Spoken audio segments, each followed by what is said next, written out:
Novruz bayramı həsr olunmuş tədbirimizi açıq elan edirik. Əziz müəllimlərimiz və əziz şagirdlərimiz, bugünkü Novruz bayramı münasibətilə hər birinizi təbrik edirəm. Xalqımızın ən qədim adətlərindən biri isə Novruz bayramıdır. Novruz bayramının özünə məxsus adət və ənənəsi var. Bunlardan biri papaq atmaq, tonqal qalmaq və s. Bir daha Novruz bayramı münasibətilə hər birinizi səmimi qəlbdən təbrik edirəm. Bu bayramda hər birinizə xoş əhval-ruhiyyələr arzulayıram. İndi məclisimizə kim əksikdir? Bahar qızı! Yəni bir də Bahar qızı məclisimizə dəvət edək. Salam uşaqlar! Salam! Necəsiniz? Yaxşı! Bugün nə bayramıdır? Novruz! Bəs yaxşı uşaqlar, mənə deyin görün, Novruz bayramında nə adətləri var? Aferin sizə uşaqlar, Novruz bayramının adətlərini bilirsiniz. Gəlin indi də keçi və Kosalı çağıraq. Görək onlar bizə nə sürpriz edəcəklər. Kim yerə, kim atara, vaxtınızda gül olsun, gül olsun, bülbül olsun. Mən gəlmişəm kef görüm, zurna görüm, dəf görüm. Atos yosağa gəlsənə, gəlib salam versənə, gömcəni doldursənə, qəbrisi güldürsənə, a uyruğu, saxtalı it uyruğu, gör necə imkan gəlir, bölümdə imkan gəlir, bu kösə hardan gəlir, qurtarıb dağdan gəlir, yağ verir, yağlansın, bal verir, ballansın, Çoxca biri bağlansın. Arama, kasabı, eller çöreği.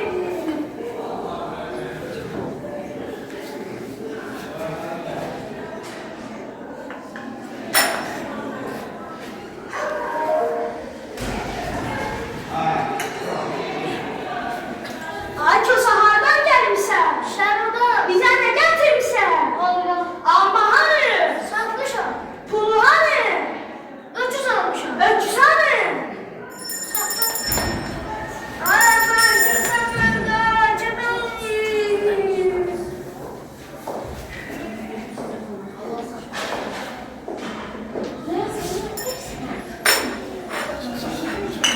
Başın sağ olsun Kosa, canın sağ olsun Kosa.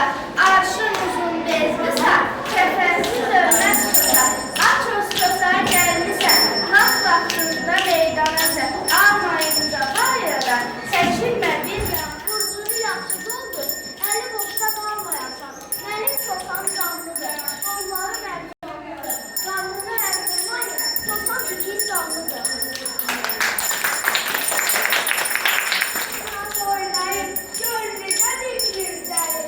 Ona kulaq asanı, kulağı cingildəyim.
Müzik